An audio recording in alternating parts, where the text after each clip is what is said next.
Okay, so we're looking at a chart right now, the cost. And one thing when you do your research, you will find that across Canada, the costs are fairly similar. And say within Ontario, there's very little difference between the schools in Ontario.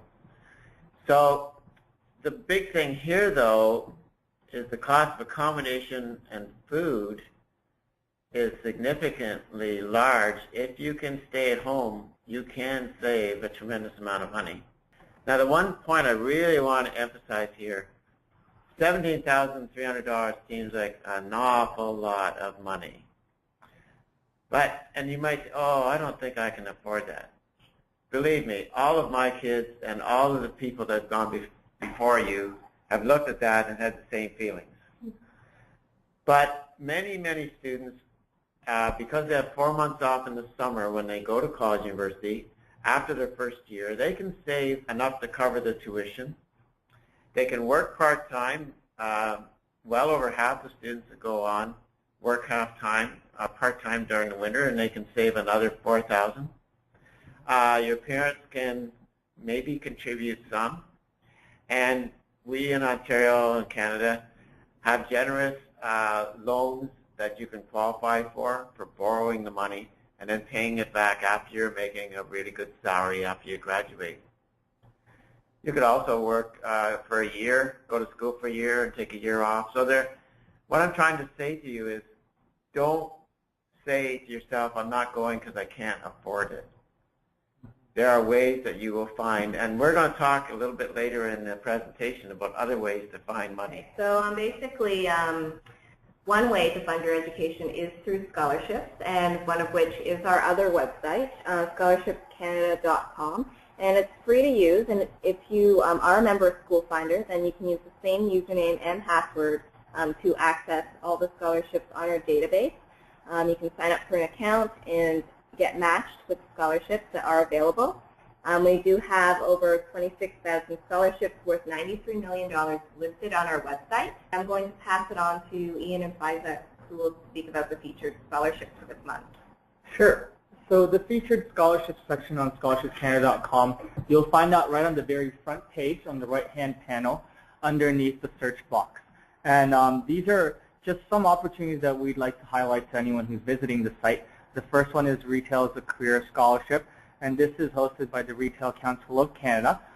Feel free to check it out. It is up to $1,000, and it's an essay-based contest for any student who is currently working in retail. So all you would need is to submit an essay, proof of employment or recommendation from your employer, and away you go. I actually have a couple of friends in different parts of Canada who's actually won this scholarship, so I know that it exists and it works. So. The next scholarship we have here is for St. George's University's veterinary school. The school is actually out in Grenada in the West Indies. This is for a partial tuition scholarship for people in their veterinary program. Now you'll find that the fees for professional schools such as med schools, business schools, vet schools, law schools are sometimes a little bit more expensive than your usual undergraduate education. So every little bit helps in this sort of way. We've met many people in our community, and some in fact that have actually funded their entire education through scholarships. And one of the main perks of getting a scholarship is that that's not really money you have to pay back. That's money you can earn through a couple of hours of doing applications, spending your time on those. And they're also a great thing for you to highlight if you're applying for jobs in the future, as it shows people that you've taken the initiative to win scholarships, and oftentimes the skills you develop in doing your scholarship application will help you with future job applications. I'd like to also say that there are many, many, many scholarships that they're not given out because people don't apply for them. Mm-hmm. Just an example, when I was at university, I was in a phys ed program, and we were in the cafeteria, and one of the students was filling out an application form. We said, "What's that for?" "Oh," he says, "I'm filling out an application because if you're in phys ed, you get $500. So we all picked up our food and ran down to the guidance office and picked up the scholarships. But you'll find that there's scholarships offered by Burger King and McDonald's and all kinds of places you might work part-time, where your parents work.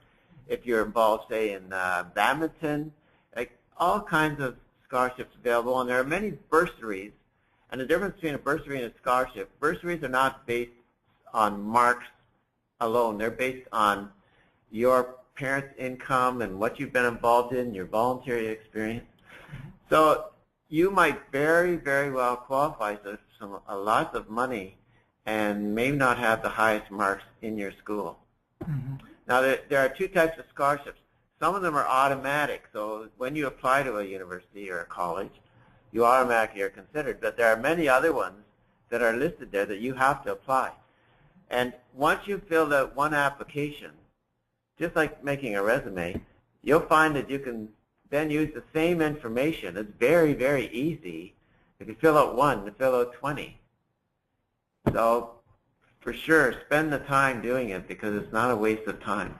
So the sort of final section we have is how to develop your support links and to build a network. This is also sort of an important skill for you to have, and you can build your network.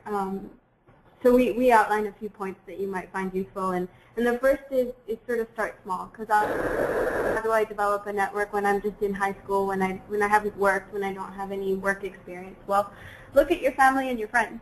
It's a good network for you. They might know of certain job opportunities that are available or volunteer opportunities that are available. One thing to keep in mind is your family and friends know you in a different capacity than an employer, so sometimes you might need to let them know of some of the skills you have that they might not be aware of, or you might need to have a different sort of discussion. It's not quite the same as when you ask your parents for pocket money. It's sort of a different discussion. The other thing is if you do volunteer activities or co-op, or if you're helping out at your school, those are also people that are in your network, so you might be able to meet people that way.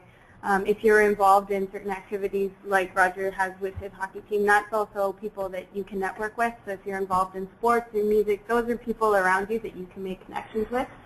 I know when you're in school there are lots of networking events, so we just given a few hints and tips of what to do. So smile and ask for introductions. Everybody's been there, so everybody knows how it feels. I remember my first networking event, and I was very intimidated, and I wasn't really sure what to do, but everybody's been there, so now when I go to networking sessions, if I see somebody give me a half look, I give them a smile, and then they come up to me. So people are there to make you comfortable.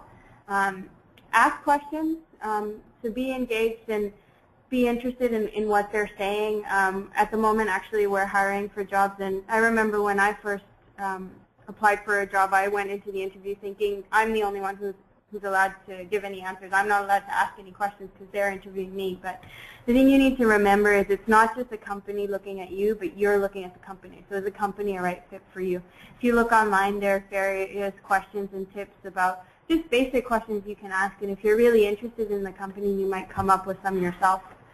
Listen.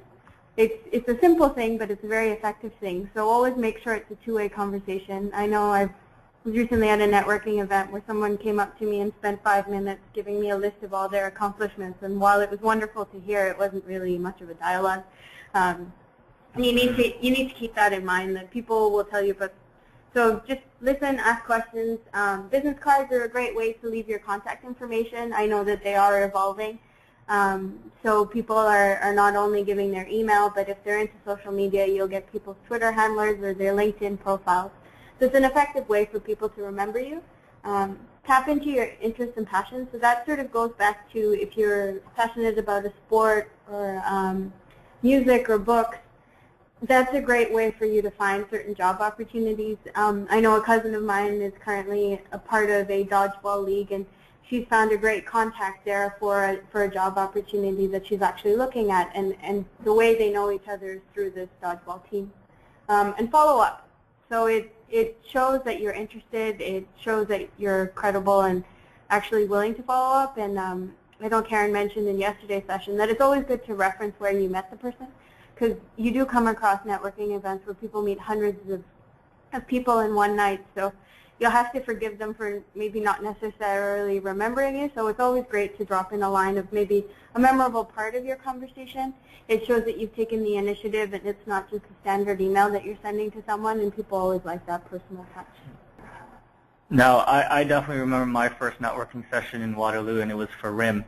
And I think I spent most of my time beside the food table talking to the waiters because I was so intimidated to talk to any of the recruiters or any other students. So I've definitely been there, and it is a process. Your first one isn't going to be your best, and the whole point is you have to keep throwing yourself out there to gain the confidence. The whole thing about careers is really having confidence within yourself, knowing what you want, knowing what you can offer professionally, and sort of what you want out of it. I think I remember going through the call process, getting rejected a lot from interviews, and I was always wondering why. I always thought I was a good person. But when it comes to careers, it's not about being a good person. It's about being valuable some way, some form to the company. And I didn't quite realize that until somebody looked at my resume and said I was underselling myself, because I forgot about all the things I was doing extracurricularly, volunteer work. I didn't think it mattered, or I didn't think it had any fit to the role. And so it's a process, and you just have to keep going through it and just believe that you can do it because no one else will do it for you. Pretty much it. So I'm just going to wrap up to talk a little bit about social media. So this is, as we mentioned earlier, one way you can network is through social media. So you can visit the schools and other profiles online as well. And you can even see us at schoolfinder.com on Facebook. But basically, we give you tips on not only schools, information on schools and programs, but also career tips as well. So this is a great place to look for information, as well as our Twitter page. That's another method as well. And also on social media, I know there's been a lot of talk about social media in terms of making sure what information you show on your profile and what's made public, because sometimes when you're applying for a job or even for scholarship opportunities, they may check to look at your profile. I actually shared a link just a few days ago about how some scholarship administrators actually look at your Facebook or Twitter profile to see what you're posting, because you are representing their organization if you win that particular scholarship, and definitely they want to have a better idea of what your background is like and everything. We do have, other than this Discovering Your Career presentation, which you are attending at this moment, we do have another careers-related presentation later on in March. It's on effective resumes and applications. So definitely if you're looking to get yourself a summer job, or you're working towards maybe applications, if you happen to be a current student, maybe you're working for graduate school applications or what have you, or even scholarship applications, this would be a great presentation for you to learn more information on how to write an effective resume. Because as Ian mentioned, sometimes you just need an extra pair of eyes or maybe tips to find out maybe what you're missing out in your current layout for your resume. Last but not least, we're always looking for feedback. So let us know what you thought of this presentation. And also, if you do have any questions after this presentation, or you just thought of something, or you have any ideas for other future webinars, send us an email, and we'll get back to you.